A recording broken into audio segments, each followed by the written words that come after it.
Okay. Hello, Wade Chumney here with the Consciousness Renaissance with my colleague, Cynthia Ruiz. And welcome back. Today, we want to talk to you about something we think is pretty important, which is the use of AI in different generational ways. If you notice, I'm a professor, so is Cynthia, and as we see our students engage this technology, we've noticed there's a difference between how they use it versus how people of our generation use this device or this technology. And I think, the key difference is that the older generations, we didn't grow up with all the technology or all the AI, and we're used to seeing things in a certain way. So, Google it was a common phrase that people used to say. If we wanted to figure something out, we'd go and Google it. Well, today, it would be ask AI if you wanted to figure something out. You'd go to AI and do that. So, us as older generation, we tend to use this as a replacement, maybe for Google or a task completer to get things done, and very segmented, separate ways as we go through our daily lives. And what I've seen in my students is that they use this technology as a life coach, as something that informs them in every decision they make in all types of different ways. And there's significant implications for this difference at a generational level. Before I go into this any further, Cynthia, do you have any insights or thoughts about the way we're seeing this used by different generations? Well, I believe, Wade, that you're absolutely right. It depends on at what point in your life you got introduced to AI. I mean, technology obviously has been around a while, but the reason why I think it's important to use it as a life coach, let's look at what is a life coach. A life coach is a mentor, somebody that guides you, somebody that gives you information. So I think it's absolutely right that the younger generations use it as a life coach because they incorporate AI into all aspects of their life. Whereas some of the other generations, I think the millennials are, to me, are kind of in between. But the older generations, it's like, we use it as a tool, like an assistant, like you said, like let's Google it, let's use AI as a tool, but it's really not completely incorporated into our lives. Or I can only speak for myself. I use AI a lot, but it's not an integral part of my life. It is a tool, but I'm excited that that other generations, especially Gen Z, can actually use it as a life coach and guidance. Yes, absolutely. And so you think about the power and what it's capable of.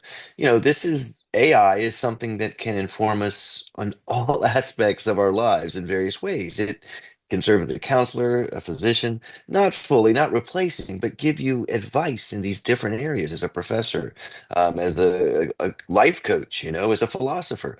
Um, you and I and every other person listening to this, we have certain domains that we know a lot about and we're pretty good at.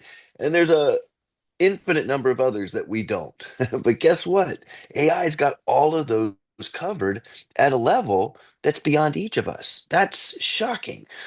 So how do you use that wisely?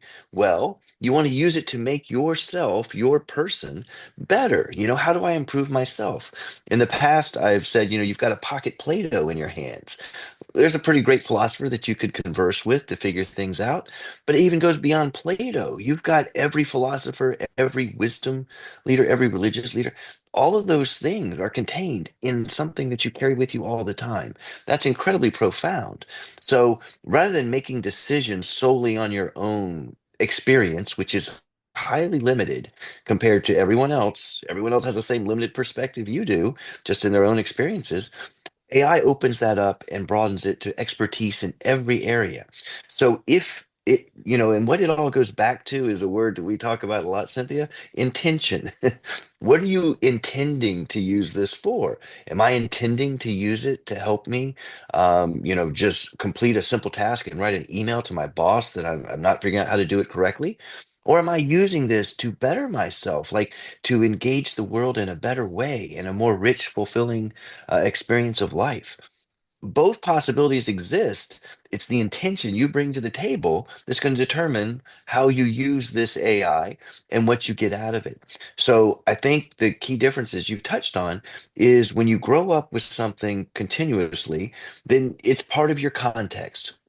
If it gets introduced after your formative years, as AI has for you and I, it's a little different. We can use this tool. But if you use it constantly in your daily experience, well, it's just part of how you experience life. So that's why I think the younger students you and I see are using it in this much more intense, varied, complex, and useful way compared to older generations. And I think it's something that all of us can keep in mind for what we want to accomplish out of this technology. Any ideas, Cynthia?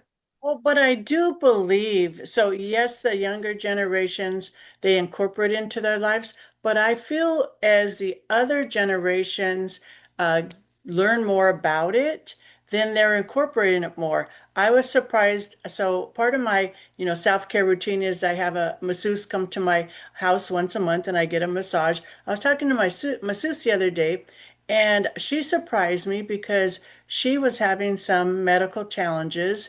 Her daughter recommended that she used AI, which surprised me. So she went on AI. She put all the medications that she was using. She put her inputted the medical challenges, and AI was able to give her input and gave her recommended diet for her, and actually took it to the next level, saying, well, because you are taking this medication, I don't think you should do XYZ. So it was actually giving medical advice.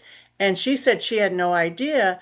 But once she realized what AI could do, now she's telling all her friends. So I think it's a matter of education, right? It's, anytime there's new technology, the older generations kind of shy away from it out of fear or fear of the unknown. But once you actually educate people, then they understand the value. So I feel like we need, as a society, to spend much more time on educating different generations on the value of AI.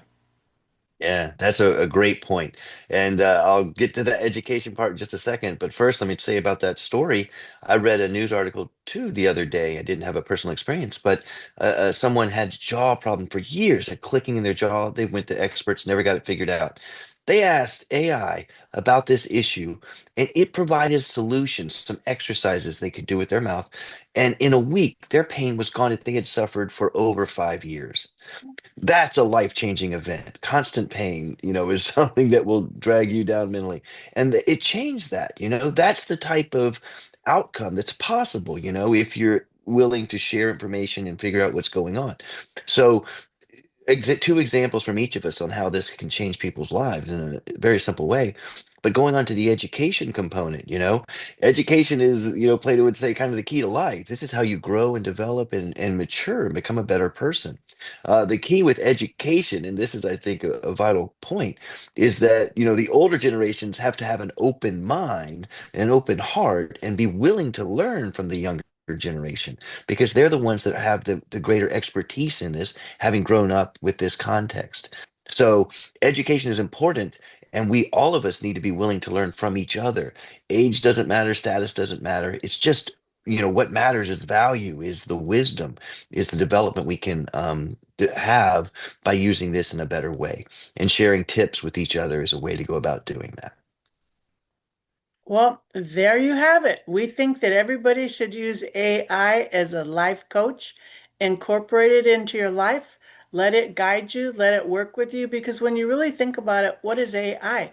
It's just a whole pool of data, right? So instead of talking to one doctor or getting one medical opinion, it's like getting an opinion of every doctor and every, research that's out there. So, I think it's very important. Any final thoughts, Wade, on using AI as a life coach? Yeah, just, keep your eyes open, open mind, open heart, open eyes look around and listen, pay attention to what people are doing because everyone's living their own little lives here. But we can pool our knowledge, we can pool it so that we can develop and help make each of us better. So it's always about unity versus separation when it comes to ethics. Let's move toward unity and using this to help better ourselves individually and ourselves collectively, as a species, humanity. So take that point and run with it.